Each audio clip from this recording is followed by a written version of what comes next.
Seanca konstitutive e Kuvendit e Kosovës ka vazhduar sot në orën 15 pas ndërprerjes së tretë të së shtunës pas tentimit të pasuksesshëm për zgjedhjen e kryetarit të Kuvendit. Seanca filloi me 15 pyll, por u ndërprer për shkak se në dy rastet nuk u konfirmuan mandatet e deputetëve dhe me pas për dy tentative të pasuksesshme për të zgjedhur Albolena Haxhiun nga vetëvendosja kryetare e Kuvendit. Në seancën e së shtunës përfundimisht u konfirmuan mandatet e deputetëve pasi antarët e qeverisë dhanë dorëheqje dhe gjë që ishte kusht i opozitës për të votuar raportin e Komisionit të konfirmimit të mandateve.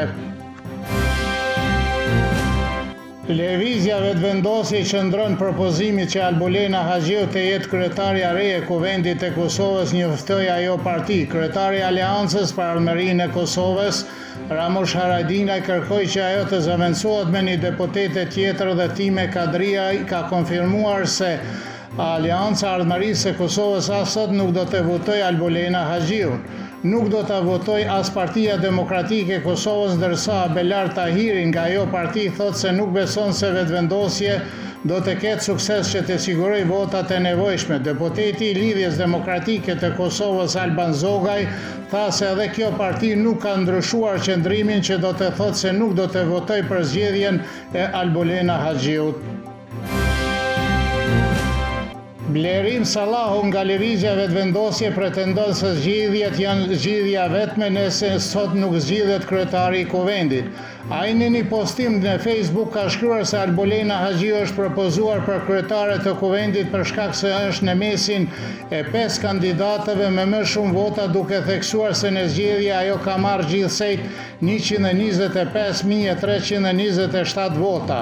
Nëse Kuvendi mbetet i bllokuar, e vetmja marrëveshje e mundshme është përndarja e Kuvendit, sepse mungesa vullnetit opozitar për konstituimin e Kuvendit do të thotë mospranimi i rezultateve zgjedhore, ka thënë ai.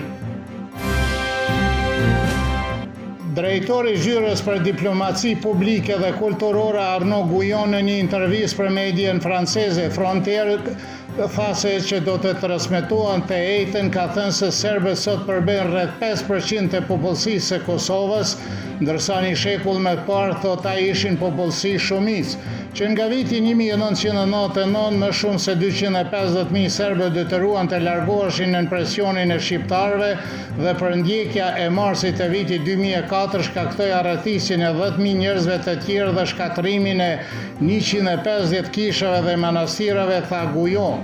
Ai deklaroi se serbët tani jetojnë në enklava me vetëm një bastion në veri të Kosovës rreth Mitrovicës dhe se në vitet e fundit represioni ndaj tyre është rritur.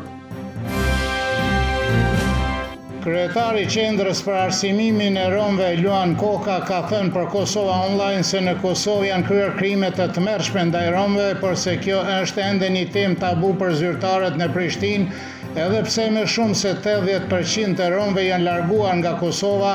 Kryetari i Komisionit të Qeverisë së Serbisë për persona të zhdurkur Veljko Odalović thotë se romët në Kosovë kanë kaluar një terror të tmerrshëm dhe kanë ndarë fatin e serbëve, por se edhe pas 26 vite nuk ka të dhëna të saktë se sa prej tyre kanë humbur jetën. Bekim Blakaj nga Fundi për të Drejtën Humanitare thotë se tema e vuajtjeve të romëve, ashkalive dhe egjiptianëve është e marginalizuar, sepse as komuniteti shoqëror dhe as elitat politike në Kosovë nuk duan të flasin për krimet ndaj këtyre komuniteteve etnike.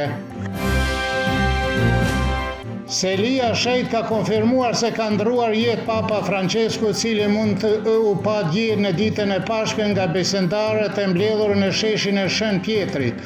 Argjintasi Jorge Maria Bergoglio u zgjodh në kryet e Kishës Katolike Romake në vitin 2013 dhe ishte papa i parë që nga shekulli 8 që nuk ishte europian, por edhe i pari nga radhët e jezuitëve, prandaj mori emrin e Shën Francesku të Azisit, themeluesit të atij urdhri. Presidenti i Serbisë Aleksandar Vučić ka shkruar se bota ka humbur një lider shpirtëror jashtëzakonshëm, i cili përmes veprës së tij apostolike përhapi dashuri, paqe dhe solidaritet.